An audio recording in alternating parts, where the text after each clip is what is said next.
G'day, I'm here with Jim Campbell-Claus from AHA Viticulture. We're in one of their vineyards in Dunsborough.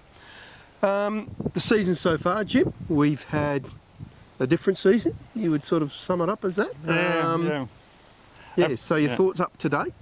So absolutely every season is different, but this one started early and it's been hot and it's been rapid and things have happened very quickly. I think, you know, rainfall's been way down. So I think last month we had, you know, Nothing. Pretty well nothing. Temperature-wise, maximums and minimums have been way over average, like 3 or 4 degrees over long-term averages. So we're progressing through phenological stages very quickly. We're probably, you know, I was going to say 4 weeks ahead. 4 weeks is probably a little bit of an exaggeration, but we are weeks ahead of where we normally are. Grapevines love warmth and they love heat. And if we have warmth between that bud burst and flowering, vines grow evenly and uniformly. They set up quite nicely.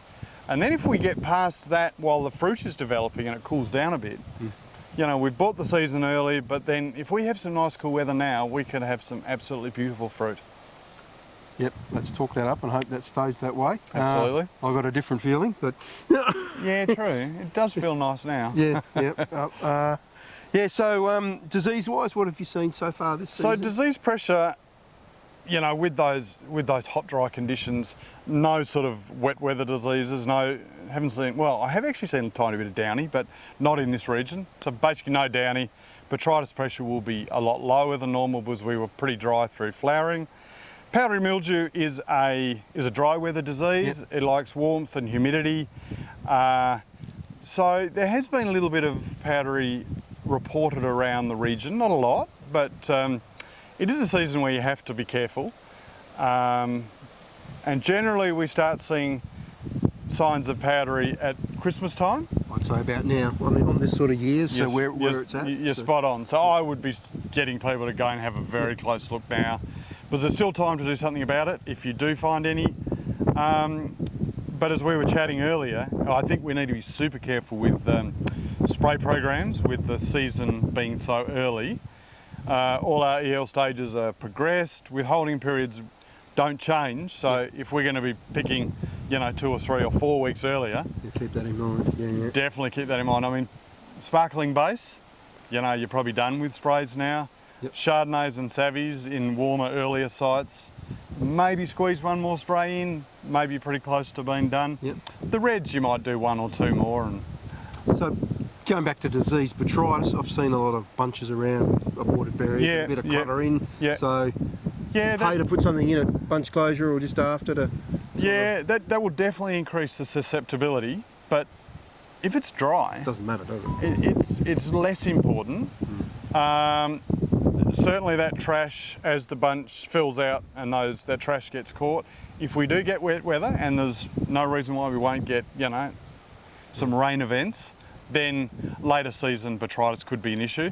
I would probably keep, you know, a few of those organic products up your sleeve, because if there's weather coming, bang it on. Get ready if for it stays hot and dry, you won't need it. But if we see a big low sitting out there and it sits there for days and days and days, yes, we'll have some fun and games with that. So being a dry season, we need to think more carefully about our irrigation strategies and how we look after the water we've got on site, so we have enough to get us through.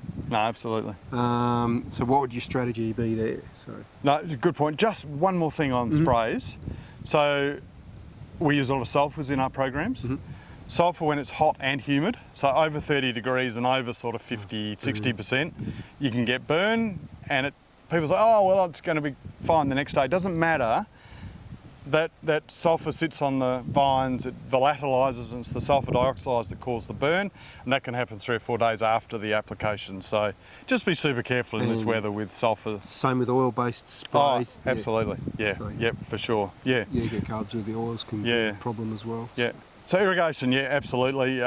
We've started earlier. We're putting a lot more on. We didn't get as much rainfall, so dam levels are you know, dropping very quickly. As you say, schedule water super carefully. If you've got limited water, I'd do a water budget, work out how much water you got, which blocks you're going to water, and what are the key times. So the key times are flowering, so we're past that. Flowering, as you say, has been pretty good. There's been a little bit of shatter in hot, dry sites.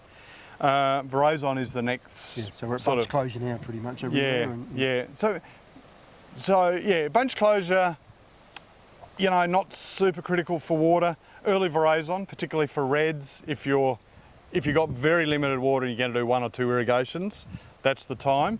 With whites, you want to try and keep your canopies fresh and the fruit fresh, and so that's a little more tricky, and you want to try and keep some moisture in the profile. Whereas reds, you sort of can let it dry down and then give it a good drink. But whites, yeah, if you want to maintain sort of those sort of nice volatile characters in your fruit, and then you want to try and manage your water so you're keeping a bit of freshness in your fruit and not dumping big lumps on. But veraison again is a good time to chuck some water on. And you know, if it's going to rain, yeah, use your water now. But we don't know how much rain we might get in the between now and harvest. So yeah. We look back. I spoke to Keith Mugford last night, and he was saying season similar to 06-07. Yeah. So if you go back on that, it didn't rain at all. So no, 06 we had a super dry year. 06 was a very cool vintage, and then bang 07. But really, since 07, generally we've had hot seasons. So and then we had, you know, the last few years we've had some really nice moderate seasons. But yeah, this is quite different. You know, as far as growing degree days, we're way off the curve. We're miles ahead of where we've ever been down here. Yeah. Which is good for Cabernet. So Cabernet. Yeah, we'll have some nice ripe Cabernets and nice flavours, and not too many methoxypyrazine characters coming through. All right.